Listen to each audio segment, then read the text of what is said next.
Ghost Hunters was an unscripted paranormal investigation series on Syfy that saw its cast, hunt ghosts. But how did this whole thing get started? Has the team actually discovered evidence of the paranormal, or has it all been one big con? Jason Hawes, former co-lead investigator for Ghost Hunters, founded a paranormal support group called Rhode Island Paranormal Society in 1990.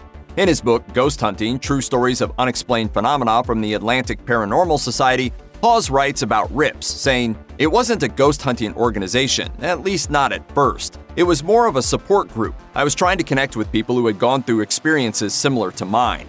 Those experiences included seeing things." He said, "Usually it started with a mist, out of which emanated a dim light, and then out of the light came other things, including see-through animals and full-body human apparitions. They terrified him, but the support group and, bizarrely, eating green olives helped him feel less crazy." During the early days of RIPS, Hawes received a call from someone offering to improve their website for free. That person turned out to be Grant Wilson. After a period of working together, Hawes and Wilson wanted to develop a more rational approach to investigating paranormal activity, something that relied less on emotions and more on science and logic. The duo formed the Atlantic Paranormal Society, TAPS, which was the start of what would eventually grow into the Ghost Hunters made famous on television. In addition to the standard electromagnetic field meters and electric voice phenomenon recorders, EMF and EVP devices respectively, Ghost Hunters investigators use a wide variety of unconventional items to detect paranormal activity. Among the more unusual items are helium balloons, which Grant Wilson says are used in cases where property owners experience cold spots thought to be made by nearby ghosts. Half-deflated balloons can be put into play to show that, no, there's just an actual draft in the home.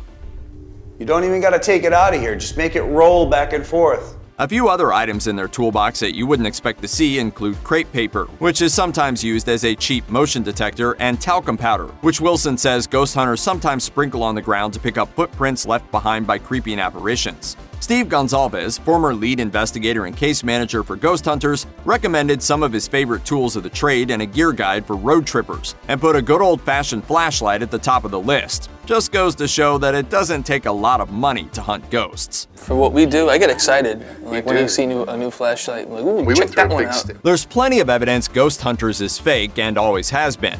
While filming at the Overbrook Asylum for the 2009 episode Garden State Asylum, a member of the crew left behind what appeared to be staging notes. Further first-hand evidence is found in a Reddit thread of people involved in various reality shows. In it, a user going by the name Boss K Hogg says, "I was on set for a filming of Ghost Hunters in Buffalo. On the show, they are investigating an upper level of the Buffalo Central Terminal when they hear a disembodied voice say, 'Get out.' It was the property manager on a lower level yelling at some homeless people to clear out. Everyone knew it was him, but it somehow made it in the show as an unexplained event." It's Reddit, so take that proof with a grain of salt, but it definitely seems plausible. Even the equipment used on the show has been called into question. An in-depth article by The Atlantic details how EMF meters, specifically the K2 meters frequently used on ghost hunters, are, quote, erratic, prone to false positives, and easily manipulated. EMF meters supposedly detect electromagnetic fields. The readings spike when in proximity of something as simple as wiring in the walls of a building, which isn't accurate, but great if you want evidence of ghosts for your TV show. If the ghost sleuthing business suddenly dried up, many of the investigators on Ghost Hunters, both past and present, have side jobs they could rely on to keep food on their tables. The New York Times reports both Jason Hawes and Grant Wilson are former Roto-Rooter plumbers, so they're the ones to call if your pipes are full of tormented souls. Kristen Luman, the new co-lead investigator for A&E's Ghost Hunters reboot, is a licensed hypnotherapist. Former tech manager Steve Gonzalez is a film producer, even working alongside Guillermo del Toro to create the horror short The Captured Bird. And Daryl Marston, another new co-lead investigator on the reboot, is a former firearms instructor and a contractor. Looking at that list, compiling a team that knows how to properly fire a gun, fix a leaky pipe, patch up the wall when it's fixed, film the whole process, and then hypnotize you into thinking the whole mess never happened sounds like a pretty well-rounded crew. Donna LaCroix, a case manager and investigator for Ghost Hunters and Ghost Hunters International, has been very vocal in expressing her distaste towards the show, as well as her former cast members. Calling into a radio program called Ghost Divas in 2009, LaCroix said that her contract while on the show was so bad that she nearly went bankrupt. Plus, everyone was out to stab each other in the back, and there was a staging crew for episodes. As for her opinions about Ghost Hunter leads Grant Wilson and Jason Hawes, she referred to them as, quote, the Kings during her call, going so far as to say they treated tech manager and investigator Brian Harnois like their, quote, whipping boy to the point of mental abuse. In 2012, Harnois scared his fans, friends, and family when he went missing after posting a note on his Facebook that appeared to threaten self-harm, which has since been deleted. In 2012, Grant Wilson, co-lead investigator for Ghost Hunters, announced during an episode that he'd be leaving the show at the end of his 8th year to focus on other aspects of his personal life. Jay and I have been talking, and it's been a very difficult decision to make, but I'm going to be leaving Ghost Hunters. In a recent interview with Den of Geek, Wilson says that at the time he felt as though the show had started to rely on gimmicks and that they were, quote, kicking a dead horse, which ultimately led to his decision to leave the show. I was tired, and I was ready to get back to my family. But in 2019, A&E picked up Ghost Hunters for a reboot, with Wilson returning to head up a whole new team of investigators. This thrilled fans, while also causing a bit of confusion. What prompted Wilson to change his tune? In an interview with TV Insider, Grant said, I never stopped investigating the paranormal. My youngest is about to graduate from high school, and he's got it all figured out, so why not get back into it? Still doing it, still gonna do it, we'll always do it. And just because, you want to take a break doesn't mean people don't need help. Makes sense, but why didn't his previous partner in Ghost, Jason Hawes, come back as well? The women of Ghost Hunters have proven themselves more than capable of holding their own.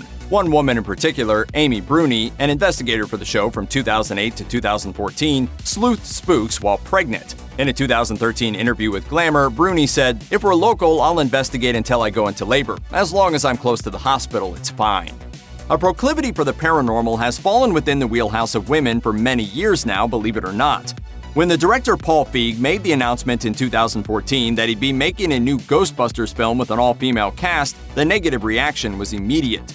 Bruni, as one would guess, had a lot to say on the topic and admitted in a 2015 Huffington Post article that at first she thought the angle was, quote, a stunt, but gave it more thought and concluded it was actually a perfect way to add to the arc of the films without attempting to replace the original cast. She also chimed in with some pearls as to why women have every right to be ghost hunters, or fans of the paranormal in general. I would say the paranormal field strongly skews female. When you attend a paranormal convention, you've usually got 75% ladies to 25% men. However, on television, the field is strongly represented by men, and frankly, it's just not accurate. Throughout the years, Jason Hawes has spoken about the infamous Amityville haunting in such a way that leads one to believe he doesn't believe it at all. In an interview with the blog Geek Mom in 2015, Hawes was asked what location he would investigate if he had unlimited access, and he said, to answer this, I would need a time machine. I would want to see what truly happened at the Amityville house. I know the claims and have studied the case for many years. I just believe there was way too much hype and not enough truth to it. Furthering evidence of his doubts on the matter, Hawes shared a video of the home's patriarch, George Lutz, discussing the Amityville events to his Facebook page in 2018 with the caption, in this video, George Lutz talks about his and his family's experiences at the Amityville house. Take a listen and tell me your thoughts, real or hype? Seems like Hawes has long since answered that question for himself.